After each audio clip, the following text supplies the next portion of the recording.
Luke chapter 9 verses 28 to 36.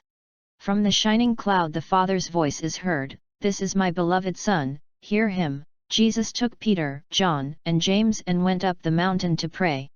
While he was praying, his face changed in appearance and his clothing became dazzling white. And behold, two men were conversing with him, Moses and Elijah, who appeared in glory and spoke of his exodus that he was going to accomplish in Jerusalem. Peter and his companions had been overcome by sleep, but becoming fully awake, they saw his glory and the two men standing with him. As they were about to part from him, Peter said to Jesus, "Master, it is good that we are here. Let us make 3 tents, one for you, one for Moses, and one for Elijah." But he did not know what he was saying. While he was still speaking, a cloud came and cast a shadow over them, and they became frightened when they entered the cloud. Then from the cloud came a voice that said, "This is my chosen Son, listen to him."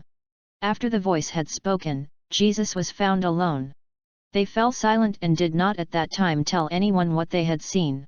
This is the front of the Church of the Transfiguration on Mount Tabor. It marks the site where some believe the Transfiguration took place.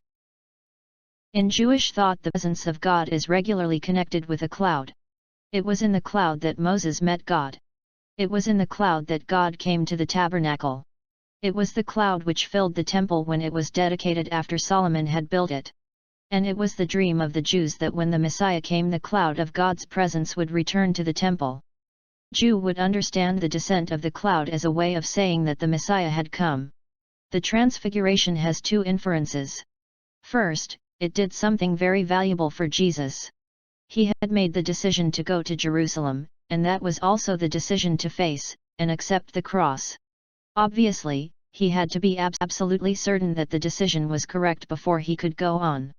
On the mountaintop he received a double confirmation that his human decision was correct.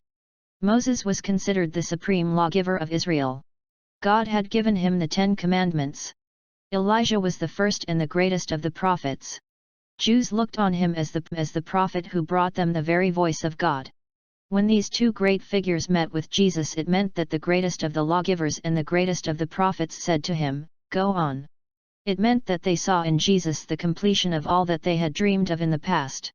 Jesus was assured that he was on the right path because all history had been leading up to the cross. Listen to Jesus and follow him. That's the message of the Transfiguration. Pope Francis.